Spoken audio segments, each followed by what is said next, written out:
All right, so today we're diving deep into ADP 313. Yeah, this one's all about information, right? How we fight for it, defend it, and use it to win. Basically, it's about owning the information space on the battlefield, which, let's be real, is kind of the name of the game these days, wouldn't you say? Absolutely. And this doc really drives home the point that every soldier, no matter their job, contributes to that. Right. It's not just about intel guys in a back room somewhere anymore. Exactly. Every soldier is part of the information environment, whether they realize it or not. So no pressure, right? Every soldier is basically a walking, talking intel asset. Well, in a way, yeah, but it's more about understanding that even small actions can have big consequences.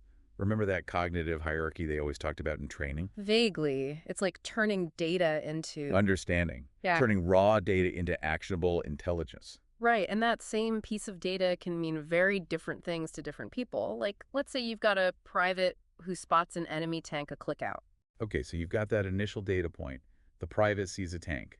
But a platoon leader, with their understanding of the terrain and the bigger picture, that same piece of intel might tell them something completely different. They might use that to their advantage, position their squad for an ambush, something like that. Exactly.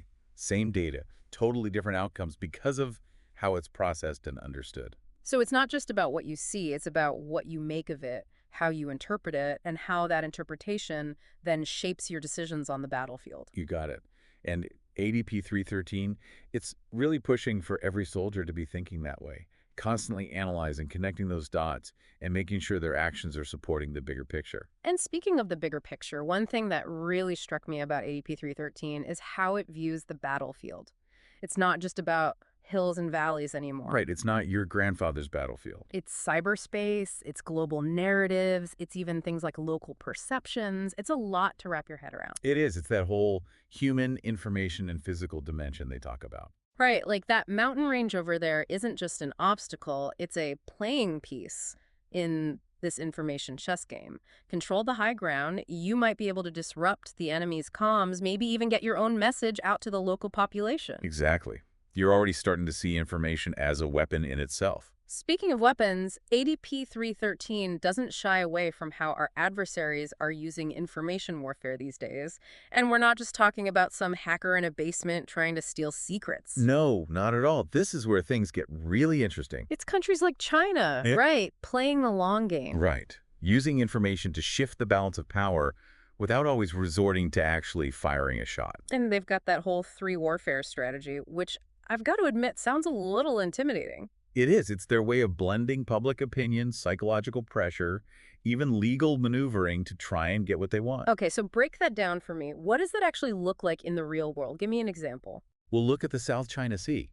China builds those artificial islands, then claims it's their territory, all while flooding the media with their side of the story. Right, trying to control the narrative. Exactly. It's a classic example of using information as a weapon to try and sway international opinion, all without firing a shot. So it's like they're playing 4D chess while the rest of us are still trying to figure out checkers. A little unnerving, to say the least. Definitely a wake-up call. Yeah. But that's what ADP 313 is all about, right? Making sure we're not caught flat-footed. Right, so if China's out there playing these information games, how do we counter that? What's our playbook look like? Well, it goes back to what we were talking about earlier. Every soldier shapes the information environment.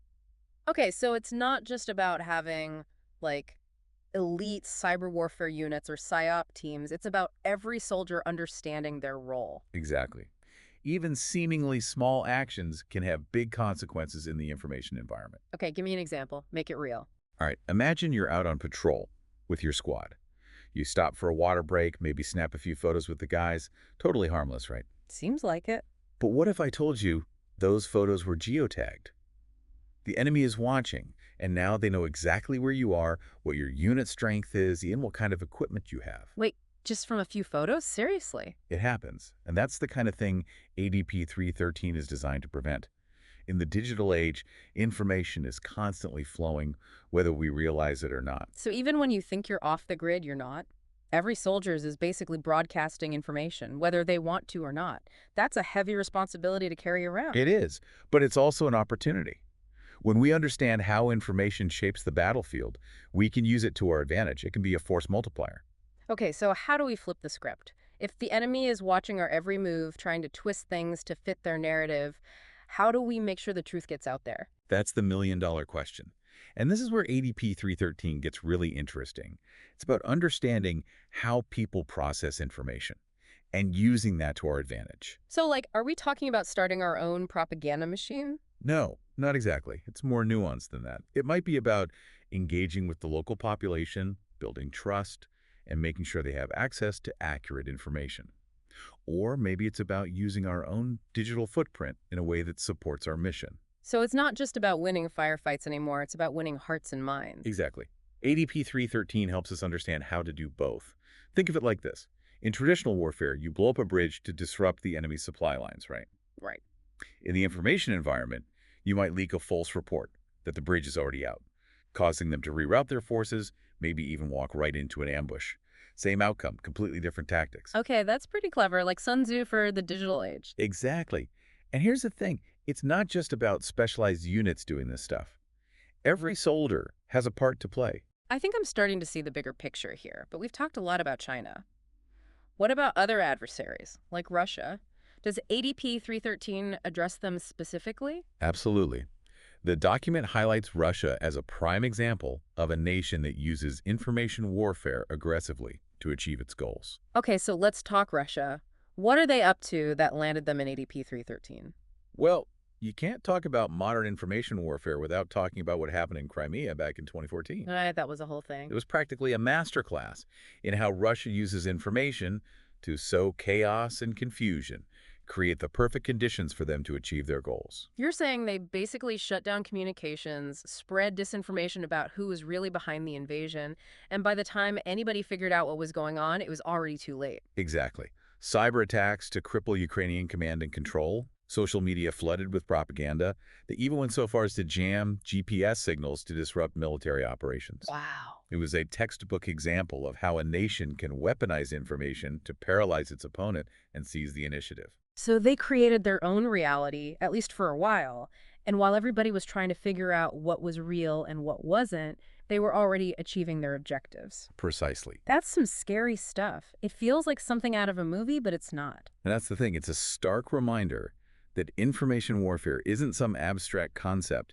It's happening right now. And it can have very real consequences. Which is exactly why ADP 313 is so important, right? It's not just about recognizing the threat, it's about giving every soldier the tools they need to fight back, to make sure we're not the ones on the receiving end of these tactics. Right, and that's what I think makes this document so important.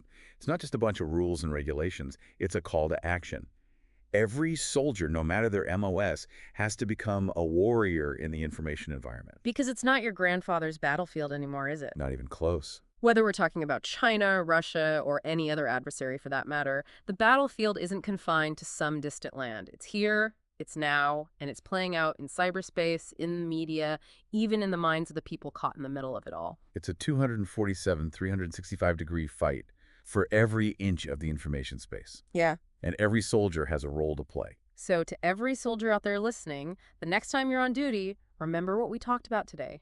Think about how your actions, even the ones that seem small, might be perceived and maybe even exploited. Be mindful of your digital footprint, because in this new era of warfare, knowledge isn't just power, it's the decisive weapon. Well said. Stay vigilant out there. That's all the time we have for today's deep dive into ADP 313, but this is a conversation that every soldier needs to be having. Make sure you're thinking about these concepts, talking to your buddies, and staying sharp out there. Until next time, stay safe and stay informed.